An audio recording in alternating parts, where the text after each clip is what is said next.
Hello' নমস্কাৰ মোৰ মৰমৰ ছাত্ৰ ছাত্ৰীসকল পুনৰাই তোমালোকক মোৰ চেনেললৈ স্বাগতম জনাইছো। আজি মই ক্লাছ 10ৰ চেপ্টাৰ 6 জীৱন প্ৰক্ৰিয়াৰ আন এটা ভিডিঅ'লৈ উপস্থিত হৈছো। আজি আমাৰ টপিক হ'ব পৰিবহন, ডেট মিন্স ট্ৰান্সপৰ্টেশ্যন। এই বিষয়ে আলোচনা কৰিম। পৰিবহন মানে কি? যাতায়াত কৰা। আমাৰ দেশত বিভিন্ন ধৰণৰ খাদ্য বস্তু, গেছ, চিয় পদাৰ্থ এইবোৰ কি হয়? যাতায়াত কৰে। বিভিন্ন অংগৰ পৰা বিভিন্ন অংগলৈ যায়। মাধ্যম কি এই বিষয়ে আমি আলোচনা কৰোঁ। কি কৈছে চাওঁ।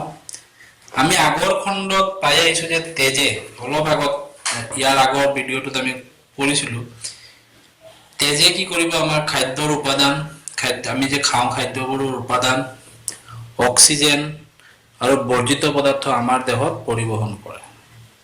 তেনেহ'লে আমি ক'বালৈ গ'লে আমি কিহলৈ যাওঁ? চাইকেলেৰে যাওঁ, বাছত যাওঁ, ট্ৰেইনত যাওঁ।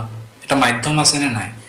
ঠিক একেদৰে আমাৰ দেহত এই খাদ্যৰ উপাদান, অক্সিজেন, বৰ্জিত পদাৰ্থ এইবোৰ কঢ়িয়াই নিয়ে কোন মাধ্যমে নিয়ে? তেজে নিয়ে। তেজ এবিধ কি? তেজ এবিধ সৰল তৰল সংযোজক কলা। পৰীক্ষাত আহিব পাৰে তেজ কাক বোলে? তেজ এবিধ তৰল সংযোজক কলা। কলা মানে কি? কলা হল কোষৰ সমষ্টিকে কি বুলি কোৱা হয়? একে ধৰণৰ কাৰেক্টাৰ, একে ধৰণৰ চৰিত্ৰ থকা কোষবোৰ মিলি এনে কি হয়? এটা কলাৰ সৃষ্টি হয়। তেজ এবিধ কলা মানে এটা বিভিন্ন কোষ থাকিব। এইটোৱে হ'ল আমি নৱম শ্ৰেণীত পঢ়ি আহিছো। তেজৰ এবিধ তৰল মাধ্যম আছে, ইয়াক প্লাজমা বোলে। প্লাজমা কাক বোলে? তেজৰ যিটো তৰল মাধ্যম, যাৰ বাবে তেজটো কি হয়? বৈ যায়। প্লাজমাত ৰক্ত কোষবোৰ মানে তেজৰ কোষবোৰ উপঙি থাকিব। পানীত যিদৰে আমি এটা কাগজ দিলে কি হয়? উপঙি থাকে। ধৰা এইটো তেজ, এইবোৰ তেজত এইদৰে কোষবোৰ উপঙি থাকিব। কোষ আমাৰ তিনি প্ৰকাৰৰ আছে। লোহিত ৰক্ত কোষ, লোহিত ৰক্ত কোষ, আৰু এটা আমাৰ আছে শ্বেত ৰক্ত কোষ, আৰু কি আছে? অনুচক্ৰিকা। ইংলিছত কয় RBC, WBC আৰু প্লেটিলেটছ।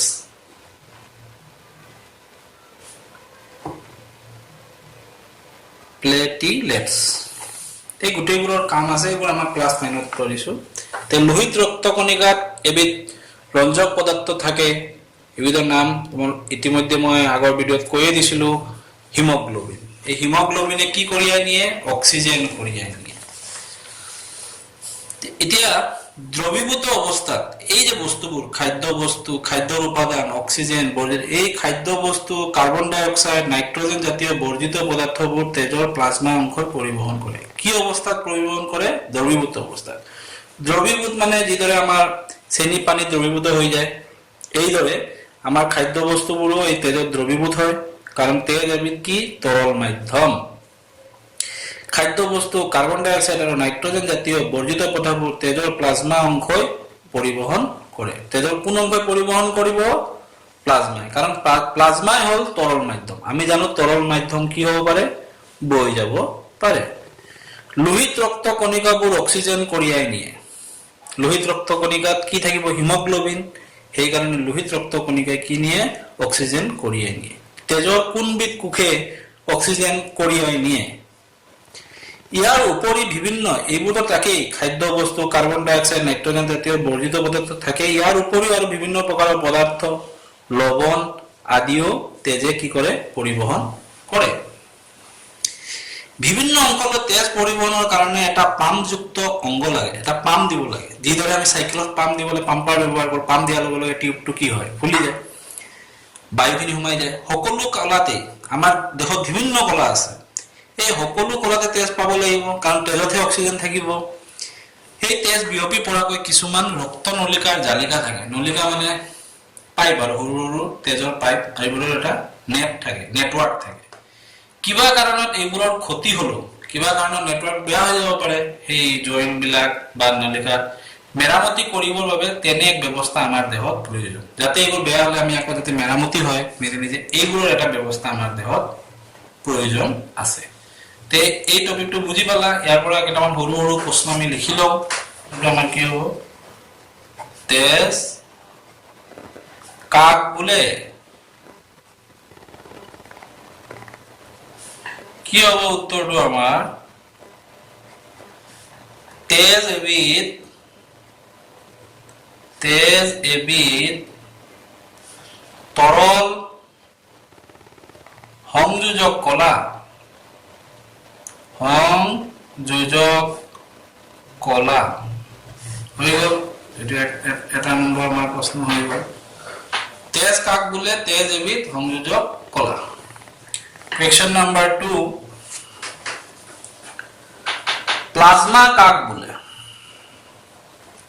প্লাজমা কাক বোলে? কি দিম আমি উত্তৰটো, তেজৰ এবিধ তৰল মাধ্যম আছে,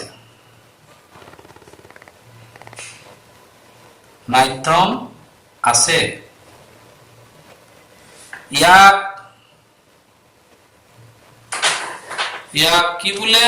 প্লাজমা বোলে। পৰীক্ষাত শৰ্ট এনসাৰ আহিব পাৰে বোলে, শৰ্ট এনসাৰ অবজেক্টিভ টাইপ আহিব পাৰে। তেজৰ তৰল মাধ্যমক বোলে লিখি দি দিব প্লাজমা, লোহিত ৰক্ত কণিকা, হিমোগ্লোবিন, শ্বেত ৰক্ত কণিকা। তোমালোকে কোনটোত ক্লিক কৰিবা? প্লাজমা।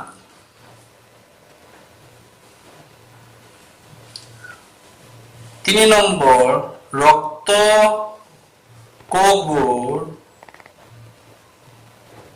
ক'ত উপঙি থাকে?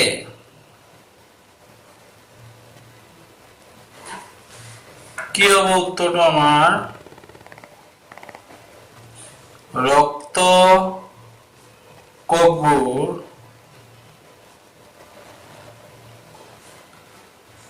প্লাজমাত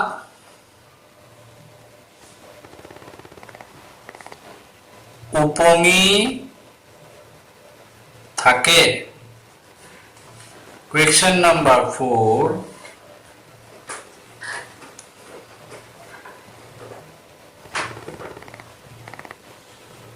তেজৰ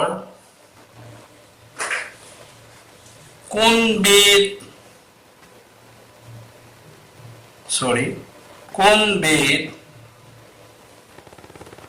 কোষ বা কণিকায়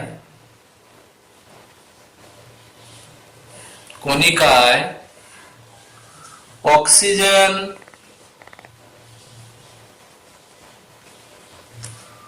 কঢ়িয়াই নিয়ে? উত্তৰ কি হ'ব আমাৰ, লোহিত ৰক্ত কণিকা। লোহিত ৰক্ত কণিকা।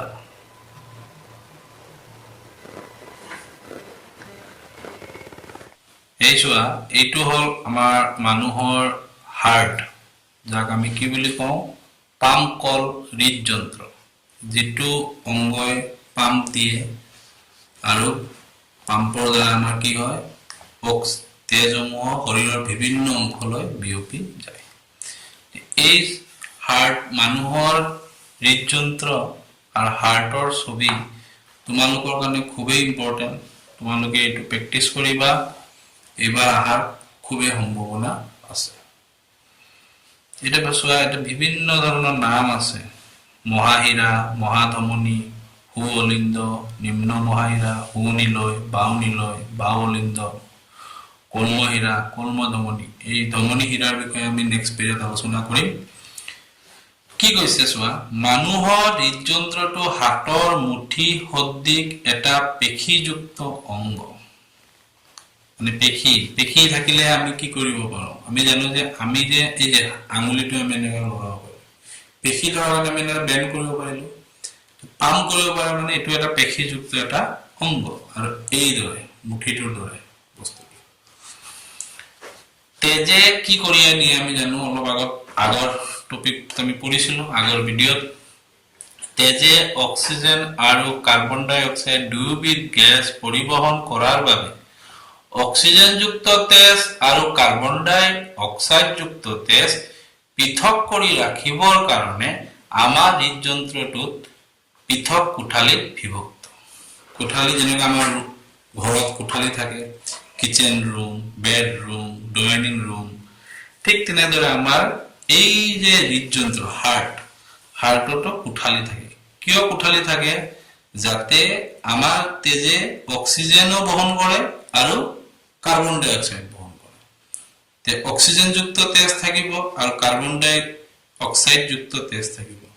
এই দুয়োবিধ তেজৰ প্ৰকাৰটো যাতে এটা আনটোৰ লগত সানমিহলি নহয়, মিহলি নাযায়, সেইবাবে আমাৰ হৃদযন্ত্ৰটো পৃথক কোঠালিত বিভক্ত কৰা থাকে।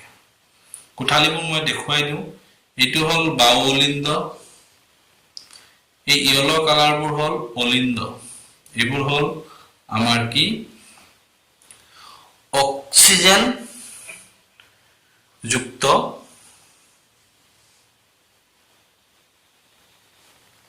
তেজ, এইবোৰ অক্সিজেন যুক্ত তেজ, এই যে ইয়েলো কালাৰ দিয়া আছে। আৰু ব্লু কালাৰবোৰ হ'ল আমাৰ কি কাৰ্বন ডাই অক্সাইড যুক্ত তেজ।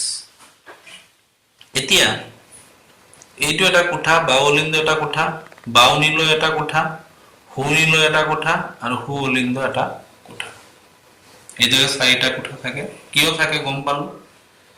কাৰ্বন ডাই অক্সাইডযুক্ত তেজ হাওঁফাওঁত কাৰ্বন ডাই অক্সাইড নিৰ্গত কৰাৰ পিছত, আৰু আমি আগৰ ভিডিঅ'ত আলোচনা কৰিছিলো হাওঁফাওঁত কি থাকে, অসংখ্য বায়ুকোপ থাকে, সৰু সৰু কি থাকে, ৰন্ধ্ৰ থাকে, বায়ুকোপ থাকে, বেলুন সদৃশ কিছুমান অংগ থাকে, বায়ুকোপ। তাতে কি হয়, আমি যেতিয়া উশাহ লওঁ সেই বায়ুকোপবোৰ কি হৈ যায়, ডাঙৰ হৈ যায়, বায়ুৰে পৰিপূৰ্ণ হৈ যায়। আমি উশাহত কি লওঁ, অক্সিজেন লওঁ, আৰু তেজত থকা হিমোগ্লোবিনৰ অক্সিজেনৰ প্ৰতি আসক্তিটো বেছি, মানে অক্সিজেনৰ প্ৰতি এট্ৰাকশ্যনটো বেছি। তেজে কি কৰিব, সেই আমি যে উশাহ ললো, বায়ুকোপটো যে ভৰ্তি হৈ গ'ল, সেই বায়ুকোপৰ পৰা অক্সিজেনখিনি তেজে গ্ৰহণ কৰিব, আৰু তেজে কঢ়িয়াই অনা কাৰ্বন ডাই অক্সাইড সেই বায়ুকোপত এৰি দিব। এইখিনি কাম হাওঁফাওঁৰ লগত হয়। কিন্তু তেজটো গোটেই গাত বিয়পাই দিবলৈ এটা শক্তি লাগে, এটা পাম্পিং অংগ লাগে নে নাই, এই পাম্পিং অংগটো হ'ল হৃদযন্ত্ৰ। এইটো কৰো। কাৰ্বন ডাই অক্সাইড নিৰ্গত কৰাৰ পিছত হাওঁফাওঁৰ পৰা অক্সিজেনযুক্ত তেজ হৃদযন্ত্ৰলৈ উভতাই অনাৰ প্ৰয়োজন। কাৰ্বন ডাই অক্সাইড গৈ হাওঁফাওঁত দি দিলে, মানে বায়ুকোপত দি দিলে, আৰু বায়ুকোপৰ পৰা আকৌ অক্সিজেন যিটো ললে, অক্সিজেনযুক্ত তেজ আনি ক'ত পঠাব, মানে হাওঁফাওঁৱে কি কৰে, তেজবিলাকক অক্সিজেনযুক্ত কৰে, আৰু কাৰ্বন ডাই যুক্ত তেজ হাওঁফাওঁ হয়, নাসাৰন্ধ্ৰ হয়, আমাৰ গাৰ পৰা ওলাই যায় নিশাহত। হৃদযন্ত্ৰৰ পৰা এই তেজ দেহৰ বিভিন্ন অংশত বিতৰণ হয়। হৃদযন্ত্ৰই কি কৰিব, বিতৰণৰ কামটো হাৰ্টে কৰে। এতিয়া আমি সম্পূৰ্ণ প্ৰক্ৰিয়াটো খণ্ড খণ্ডকৈ আলোচনা কৰো, মানে এটা এটা পাৰ্ট লৈ আমি আলোচনা কৰো। প্ৰথম পাৰ্টটো আমাৰ কি চোৱা, হাওঁফাওঁৰ পৰা অক্সিজেন, হাওঁফাওঁৱে অক্সিজেনযুক্ত কৰিলে, আহি হৃদযন্ত্ৰৰ পূৰ্বদেশীয় এই চাইডটো পূৰ্বদেশীয় ক'ত আহি পৰিব, বায়ু কোঠালিত। ইয়াক আমি বায়ু অলিন্দ বুলি কওঁ। হাওঁফাওঁৰ পৰা অক্সিজেনযুক্ত তেজ আহি যিটো কোঠালিত প্ৰথম সোমায়, সেই কোঠালিটোক আমি কি বুলি কম, বায়ু অলিন্দ। বায়ু অলিন্দ বা লেফ্ট এট্ৰিয়াম। পূৰ্বদেশীয় কোঠালিত কেইটাৰ বেৰখন অতি পাতল, পূৰ্বদেশীয় বেৰখন অতি কি থাকে, পাতল। এই অৱস্থাত বায়ু অলিন্দটো শিথিল হৈ যায়, আৰু বায়ু অলিন্দই তেজ সংগ্ৰহ কৰাৰ পিছত শিথিল, যেতিয়া তেজটো ল'ব সি অলপ ডাঙৰ হৈ যাব, শিথিল হৈ যাব। তেজটো লোৱাৰ সময় শিথিল হ'ব, বায়ু অলিন্দটো শিথিল, বুজি পাইছা, অলপ ডাঙৰ হ'ব। মুকলি হৈ যাব। লোৱা তেজ লৈ ললে, বাউলিন্দই তেজ লৈ ললে, লোৱাৰ পিছত ই সংকুচিত হ'ব, মানে এইদৰে লোৱাৰ সময় এনেকুৱা ডাঙৰ হ'ব আৰু তাৰপিছত লোৱা তেজ লোৱাৰ পিছত সংকুচিত হৈ যাব। এইদৰে সংকুচিত হোৱাৰ কাৰণে ইয়াৰ পৰা তেজবোৰ কলৈ আহি যাব, ইয়ালৈ আহি যাব। তুমি যদি পঞ্চ পানীৰে তিয়াই দিয়া, তাতে পঞ্চ স্পঞ্জটো গম পাইছা, তাতে সৰু সৰু ৰন্ধ্ৰ থাকে, সেই স্পঞ্জটো চেপি দিলে কি হয়, পানীখিনি ওলাই যায়। ঠিক তেনেদৰে ইয়াতে চোৱা, তেজ লোৱাৰ সময়টো শিথিল হ'ব বাহুলিংগটো। তেজ সংগ্ৰহ কৰাৰ পিছত কি কৰিব, তেজটো ক'ৰ পৰা আহিব, কুম্ল শিৰৰ পৰা আহিব। কুম্ল শিৰৰ পৰা অক্সিজেনযুক্ত তেজ আহি বাহুলিংগত সোমাব, তেতিয়া সি শিথিল হ'ব আৰু তেজ সংগ্ৰহ কৰাৰ পিছত সংকুচিত হয় সি নেক্সট কোঠালিত পঠাই দিব। নেক্সট কোঠালিটোৰ নাম কি, বাওনিলয়। এই কোঠালিটো পঠিয়াই দিয়ে, এই কোঠালিক আমি বাওনিলয় বোলে। আৰু বাওনিলয়ৰ পৰা এই তেজসমূহ এইদৰে গৈছে মহাধমনীৰে গৈ গোটেই শৰীৰত বিয়পি যায়। এই যে এই চিনটো দিব লাগিব ছবি আগতে। অক্সিজেনযুক্ত তেজ হাওঁফাওঁৰ পৰা ক'ৰ পৰা আহে, কোন শিৰাৰ দ্বাৰা আহে, কুম্ল শিৰাৰ পৰা আহি ক'ত সোমাব, বাহুলিংগত। বাহুলিংগৰ পৰা বাওনিলয়, বাওনিলয়ৰ পৰা এইদৰে গৈ গৈ গৈ গৈ ক'ত হ'ব, মহাধমনীৰে এইটো ওলাই যাব। ওলাই গৈ আমাৰ গোটেই গাত বিয়পি যাব। ঠিক একেদৰে এতিয়া সুঅলিন্দটো সংকোচন হোৱাৰ সময়ত, এতিয়া এইটো আমাৰ সুঅলিন্দ। সুঅলিন্দত তেজবোৰ ক'ৰ পৰা আহি সোমায়, ঊৰ্ধ্ব মহাশিৰা। বাওলিন্দত সোমাব কুম্ল মহাশিৰা আৰু সুঅলিন্দত সোমাব ঊৰ্ধ্ব মহাশিৰা। আৰু এইবোৰ হ'ল কাৰ্বন ডাই অক্সাইড যুক্ত তেজ।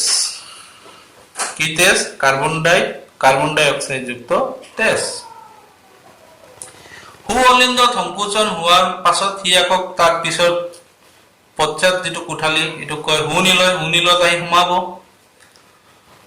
সুঅলিন্দ সংকোচন হোৱাৰ সময়ত ইয়াৰ পশ্চাত দেশত অৱস্থিত কোঠালিটোৰ দুৱাৰ কি হ'ব, মুকলি হৈ যায় আৰু তেতিয়া সুঅলিন্দৰ পৰা তেজ আহি ইয়াত সোমাই পৰে। এই কোঠালিটোক আমি সুনিলয় বোলে। যেতিয়া সুনিলয়টো সংকুচিত হ'ল, তেতিয়া ইয়াৰ পৰা তেজ কলৈ যাব, হাওঁফাওঁলৈ যাব। এইদৰে গৈ গৈ গৈ গৈ কুম্ল ধমনীৰ পৰা কলৈ যাব, হাওঁফাওঁলৈ যাব। আৰু হাওঁফাওঁত গৈ আকৌ অক্সিজেনযুক্ত হৈ যাব। এই চোৱা, সুনিলয় যেতিয়া সংকুচিত হ'ল, এইটো কুম্ল ধমনীৰে গৈ ক'ত সোমাব, হাওঁফাওঁত। হাওঁফাওঁত অক্সিজেনযুক্ত হৈ কুম্ল শিৰাৰে আকৌ ক'ত আহিব, বাহুলিন্দত। বাহুলিন্দৰ পৰা বাওনিলয়, বাওনিলয়ৰ পৰা এইটো আকৌ মহাধমনীৰে কলৈ যাব, গোটেই আমাৰ শৰীৰলৈ বিয়পি যাব। এইদৰে প্ৰচেছটো অনবৰত আমাৰ চলি থাকে। সেইকাৰণে আমাৰ হাৰ্টবিটটো কণ্টিনিউৱাছলি হৈ থাকে। বুজি পাইছা বস্তুটো, কুৰ্ম শিৰাৰ যোগেদি হাওঁফাওঁৰ পৰা অক্সিজেনযুক্ত তেজ আহি বাহুলিন্দত সোমাব, বাহুলিন্দ সংকুচিত হোৱাৰ পিছত বাওনিলয় যাব, বাওনিলয়ৰ পৰা মহাধমনীৰে শৰীৰৰ বিভিন্ন অংশলৈ বিয়পি যাব। আৰু কাৰ্বন ডাই অক্সাইড যুক্ত তেজ আহি সোমাব কোনপিনে, ঊৰ্ধ্ব মহাশিৰাৰে সোমাই সুঅলিন্দ, সুঅলিন্দৰ পৰা আহি সোমাব সুনিলয়, সুনিলয়ৰ পৰা কুৰ্ম ধমনীৰে গৈ হাওঁফাওঁত যাব। হাওঁফাওঁত গৈ অক্সিজেনযুক্ত হ'ব। হাওঁফাওঁয়ে ব্লাডটোক অক্সিজেনযুক্ত কৰিব আৰু কাৰ্বন ডাইটো এৰি দিব, কাৰ্বন ডাই অক্সাইডটো এৰি দিব। হাওঁফাওঁত এই তেজ শোধন হয়। মই যে ক'লো সুনিলয় সংকুচিত হোৱাৰ পিছত কুৰ্ম ধমনীৰে গৈ ক'ত পৰিব, হাওঁফাওঁত। আৰু হাওঁফাওঁত গৈ তেজৰ শোধন হ'ব, মানে কাৰ্বন ডাই অক্সাইড আমাৰ দেহৰ পৰা নিৰ্গত হ'ব আৰু অক্সিজেনযুক্ত কৰিব হাওঁফাওঁয়ে। কৰি ক'ত পঠাব, কুৰ্ম শিৰাৰ যোগেদি আকৌ আমাৰ দেহত বাহুলিন্দত যাব। এতিয়া চোৱা, নিলয়ৰ পৰা তেজ দেহৰ বিভিন্ন অংগলৈ পৰিবহন কৰিব লগা হোৱাৰ কাৰণে, এই চোৱা, এইটো নিলয়। বাহুলিন্দত সোমোৱাৰ পিছত এইটো কি হ'ল, আমাৰ অক্সিজেনযুক্ত তেজ বাহুলিন্দত সোমালে, সংকুচিত হোৱাৰ পিছত বাওনিলয়ত আহিল। বাওনিলয়ৰ পৰা মহাধমনীৰে আমাৰ গোটেই শৰীৰলৈ বিয়পি যায়।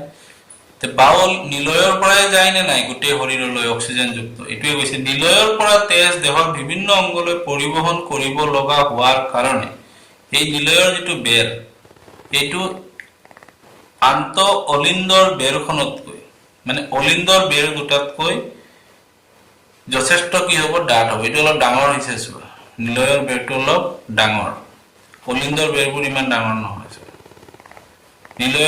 নিলয়ৰ পৰাহে যায়, সেইকাৰণে নিলয়ৰ বেৰটো অলপ ডাঠ, অলপ এই টুকুৰাটো অলপ চোৱা ডাঠ বেছি, এইটো অলপ পাতল। বাও নিলয় আৰু অলিন্দটো অলপ পাতল হ'ব চোৱা। সু অলিন্দ সু নিলয়, এইটো হ'ল আমাৰ সু অলিন্দ, এইটো সু নিলয়।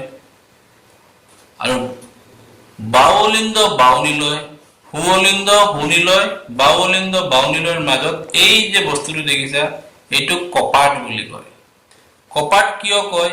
ইয়াৰ পৰা তেজ, বাও অলিন্দৰ পৰা তেজ আহি বাও নিলয় যায়, যোৱাৰ পিছত এই তেজ যাতে আকৌ উভতি বাও অলিন্দলৈ ঘূৰি নাযায়, সেইবাবে এই কপাটটো থাকে। এই কপাটটোৰ কাম হ'ল কি? বাও অলিন্দৰ পৰা বাও নিলয়ত আহিলে তেজ, এই তেজ যাতে আকৌ উভতি বাও অলিন্দলৈ ঘূৰি যাব নোৱাৰে, তাৰ বাবে কোঠালিবোৰৰ মাজত এটা ভাল্ভ থাকে, এইটোক কি বুলি কয়? কপাট। এই যে কপাট, সেইকাৰণে নিলয়ৰ পৰা অলিন্দলৈ তেজ উভতি যাব নোৱাৰে। নিলয়ৰ পৰা কিয় তেজ অলিন্দলৈ উভতি যাব নোৱাৰে? এই কপাট থকাৰ কাৰণে। নিলয় আৰু অলিন্দৰ মাজত কি থাকে? কপাট থাকে। এইটো চোৱা, আমি যদি জানো এই সাইডটো আমাৰ বাও হয়, left hand side right hand side যে আমি লিখো, তোমালোকে কল্পনা কৰা এই ছবিটো তোমালোকৰ সন্মুখত আছে কাৰণে এইদৰে দেখি আছা। যদি এই কল্পনা কৰা এইটো তোমাৰ এই হাড়টো আমাৰ গাৰ ভিতৰত থকা হাড়টো হলে কি হ'ব? বাওটো বাও পিনে থাকিব, হুটো হুৰ পিনে থাকিব। সেইকাৰণে এইটো ইমান কনফিউজন হ'ব নালাগে, ছবি কিতাপত দিয়াৰ কাৰণে এইদৰে লাগিছে। এতিয়া ইয়াৰ পৰা আমি কিছুমান প্ৰশ্ন পালো, এই প্ৰশ্নবোৰ আমি লিখো। 4টা প্ৰশ্ন লিখিছিলো, এটা নাম্বাৰ 5, কোৱেশ্চন নাম্বাৰ 5, হাতৰ মুঠি সদৃশ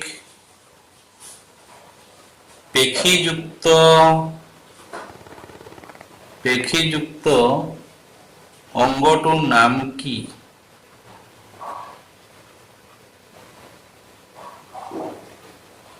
পেশীযুক্ত অংগটোৰ নাম কি? কি কবা উত্তৰত? হৃদযন্ত্ৰ।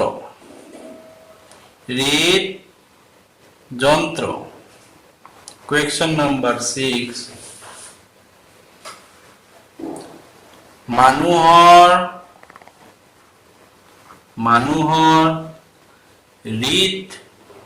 হৃদযন্ত্ৰটো কিয় পৃথক কোঠালিত বিভক্ত? উত্তৰ কি দিবা? গম পাইছা? অক্সিজেনযুক্ত তেজ আৰু কাৰ্বন ডাই অক্সাইড তেজ পৃথক কৰি ৰাখিবৰ কাৰণে তেজে অক্সিজেন আৰু কাৰ্বন ডাই অক্সাইড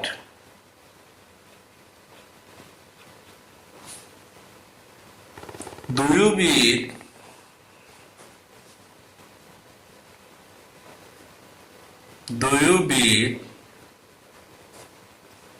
গেছ পৰিবহন কৰাৰ বাবে অক্সিজেনযুক্ত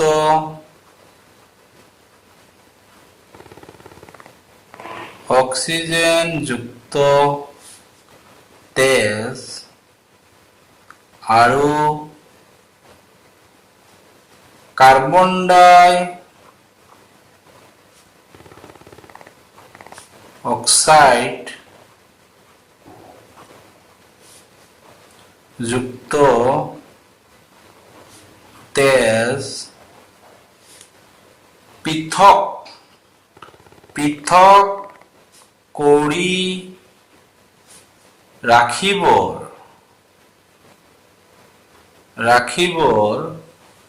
কাৰণে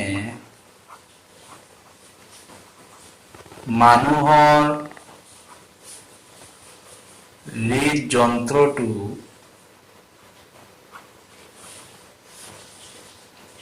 পৃথক কোঠালিত বিভক্ত।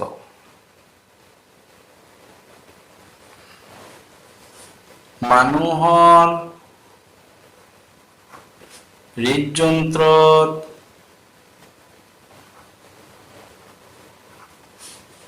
কেইটা কোঠালি আছে আৰু কি কি?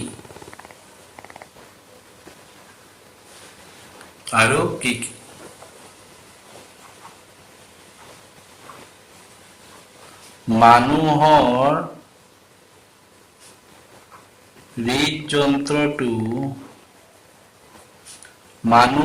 হৃদযন্ত্ৰটো চাৰিটা কোঠালিত বিভক্ত।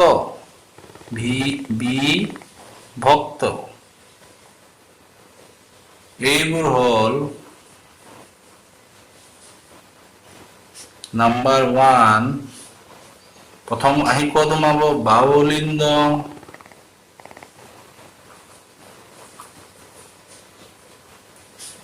নাম্বাৰ 2 বাহুনিলয়। নাম্বাৰ 3 সুঅলিন্দ।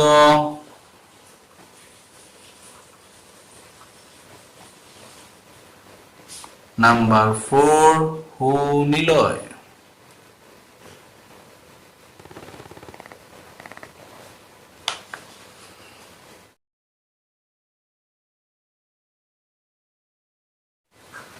এইটো হৈ গ'ল আমাৰ নাম্বাৰ 7। নাম্বাৰ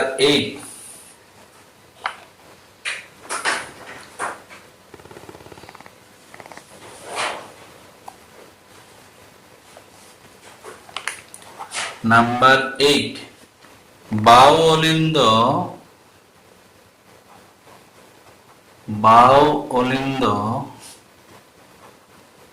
কাক বোলে?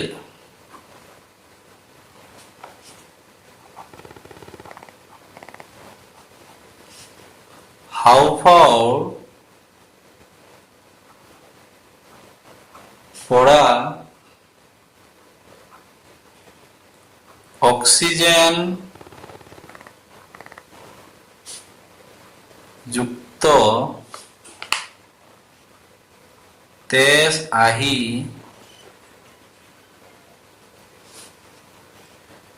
হৃদযন্ত্ৰৰ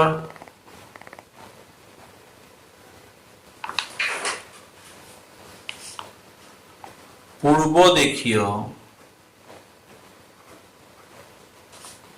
অংশত থকা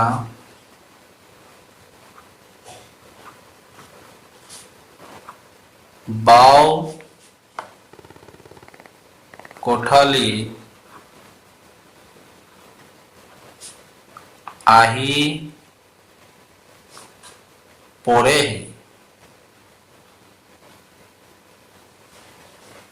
ইয়াক বাহুঅলিন্দ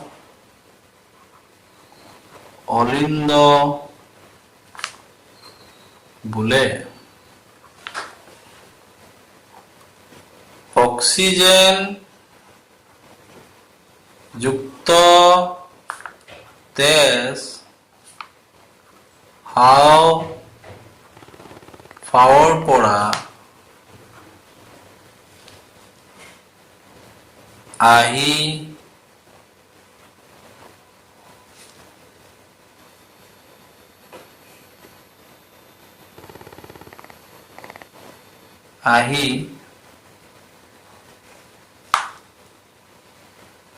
পৰা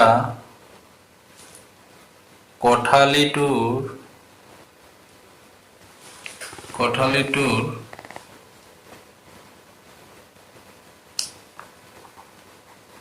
নাম কি? উত্তৰ কি দিবা বাও অলিন্দ নাম্বাৰ 10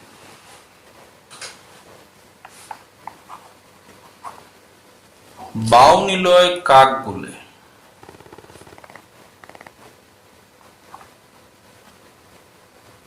বাওনিলয় কাক বলে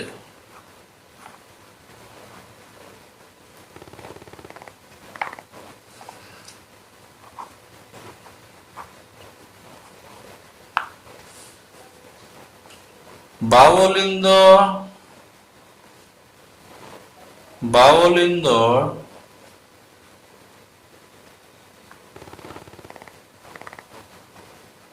অলিন্দৰ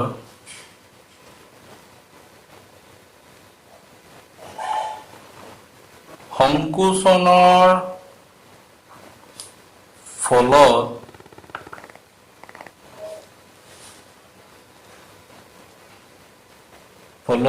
ইয়াত থকা তেজ ইয়াৰ পশ্চাৎ অংশত থকা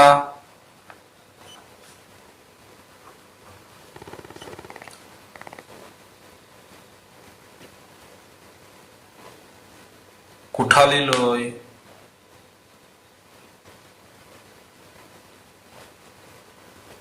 যায়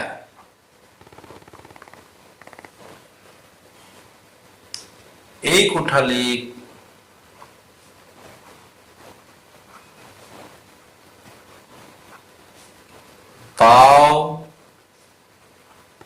বাওনিলয় বোলে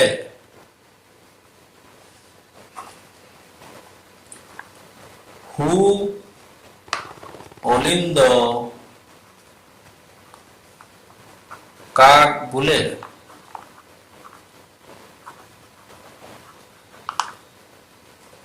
উত্তৰ কি হ'ব হু অলিন্দত কি তেজ আহে কাৰ্বন ডাই অক্সাইড যুক্ত তেজ এই যে চোৱা হু অলিন্দত কি আহে চোৱা কাৰ্বন ডাই অক্সাইড যুক্ত তেজ ক'ৰ পৰা আহে ঊৰ্ধ্ব মহাহিমাৰে আহি ক'ত সোমাব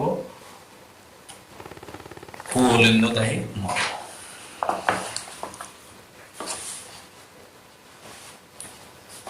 কি লিখিম ইয়াত আমি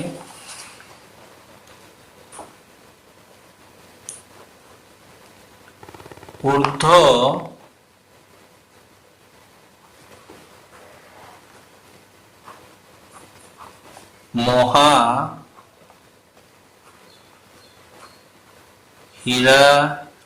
মহাহিৰায়েদি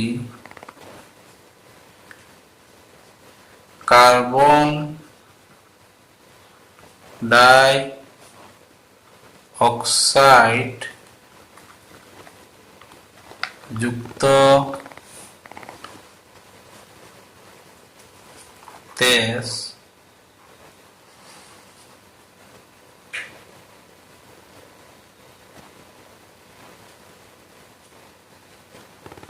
আহি পৰা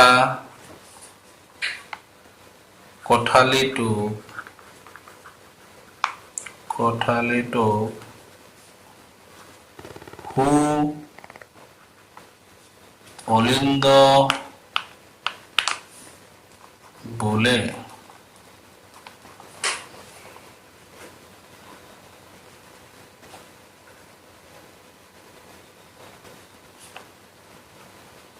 হু নিলয় কাক বোলে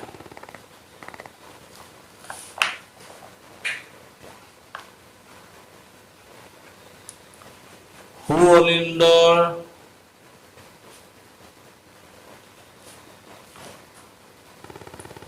অলিন্দৰ পশ্চাৎ কোঠালিটোক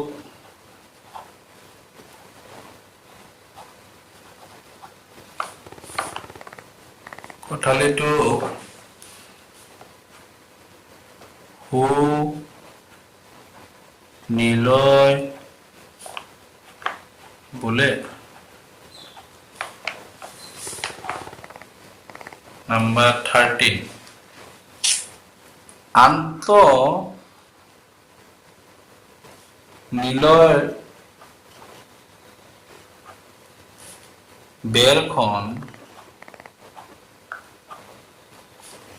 আন্ত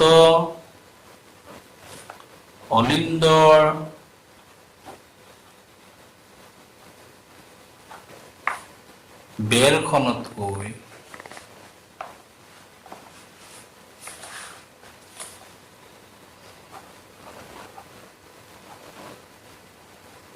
বেৰখনতকৈ কিয় ডাঠ হয়?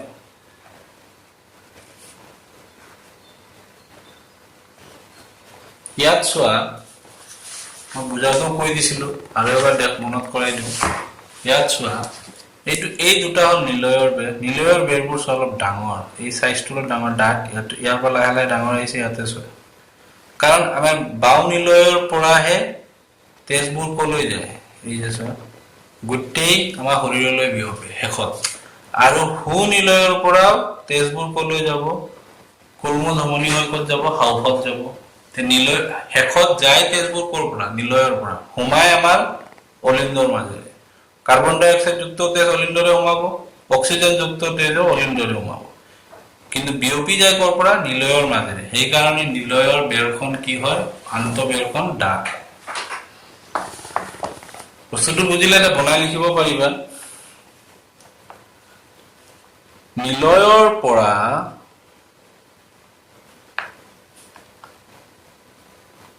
তেজ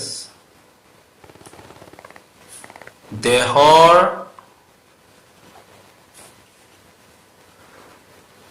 বিভিন্ন অংগলৈ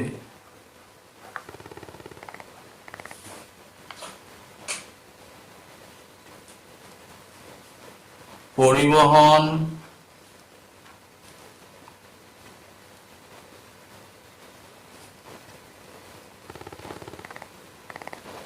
কৰিব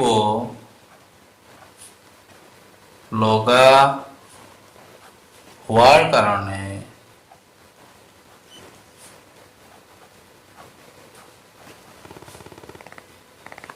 আন্ত নিলয় বেৰখন আন্ত অলিন্দৰ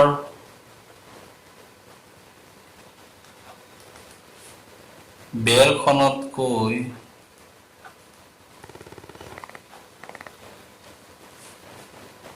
যথেষ্ট ডাঠ হয়। নিলয়ৰ পৰা তেজ কিয় অলিন্দলৈ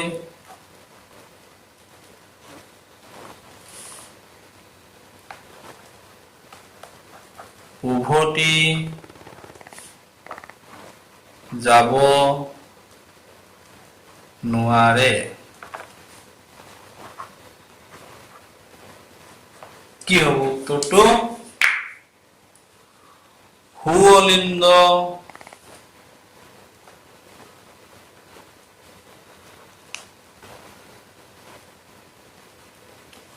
আৰু সু নিলয়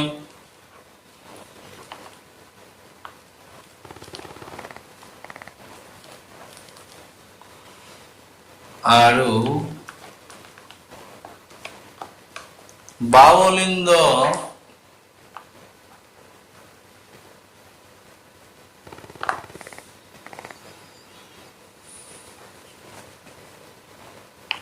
বাও নিলয়ৰ মাজত কপাট থাকে সেইকাৰণে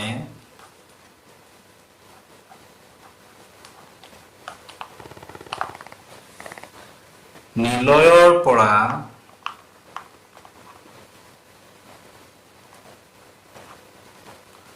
অলিন্দলৈ তেজ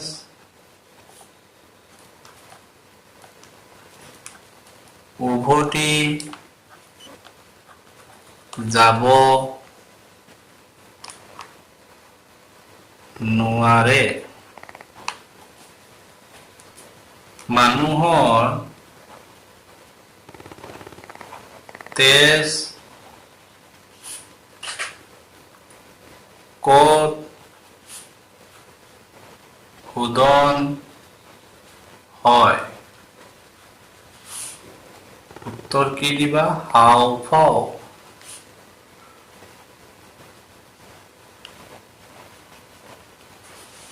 এইখিনিয়ে আছিল আজি আমাৰ আলোচনা আৰু উত্তৰ ইয়াৰ নেক্সট ভিডিঅ'ত মই হাওঁফাওঁ তেজৰ অক্সিজেন পৰিবহন মানে অক্সিজেন হাওঁফাওঁত কিদৰে পৰিবহন হয় এই বিষয়ে আলোচনা কৰিম ইয়াৰ আগৰ ভিডিঅ'ত আমি জানিছিলো হাওঁফাওঁত থকা বায়ু কোষৰ পৰা বায়ুৰে পৰিপূৰ্ণ হয় আৰু তেজে আহি তাৰ পৰা অক্সিজেন লৈ যায় তেজৰ হিমোগ্লোবিনে লৈ যায় এই প্ৰক্ৰিয়াটো হাওঁফাওঁত কিদৰে হয় এই বিষয়ে আমি আলোচনা কৰিম নেক্সট ভিডিঅ'ত আজি আমি মানুহৰ হৃদযন্ত্ৰৰ বিষয়ে আলোচনা কৰিলো হাৰ্টৰ বিষয়ে এই ছবিটো খুবেই very very important for 2021 HSLC তোমালোকে সকলোৱে এটো প্ৰেক্টিস কৰিবা এটো কিদৰে অতি সহজ পদ্ধতিৰে আঁকিব পাৰি ইয়াৰ কাৰণে মই এটা এডিশনাল ভিডিও অকল কিদৰে আঁকিব লাগে এই বিষয়ে মই এটা ভিডিও বনাম এটো তোমালোকে চাবা অতি সহজতে তোমালোকে আঁকিব পাৰিবা আৰু তেজৰ পৰিবহনৰ বিষয়ে আমি আজিৰ প্ৰথম ভিডিওটো দিয়ে দিলো এই কয়ে মই আজিৰ ভিডিওটো সামৰিলো যদি তোমালোকৰ ভিডিওটো ভাল লাগিছে লাইক কৰিবা শেয়াৰ কৰিবা কিবা যদি প্ৰশ্ন থাকে অংকৰ বিষয় হওক বিজ্ঞানৰ বিষয় হওক তোমালোকে মোক কমেন্ট কৰিবা মই সলভ কৰিবলৈ চেষ্টা কৰিম আৰু যদি তেওঁলোকে মোৰ চেনেলটো সাবস্ক্ৰাইব কৰা নাই সাবস্ক্ৰাইব কৰিবা আৰু শেয়াৰ কৰি থাকিবা এই কয়ে মই বিদায় ললো থ্যাংক ইউ ধন্যবাদ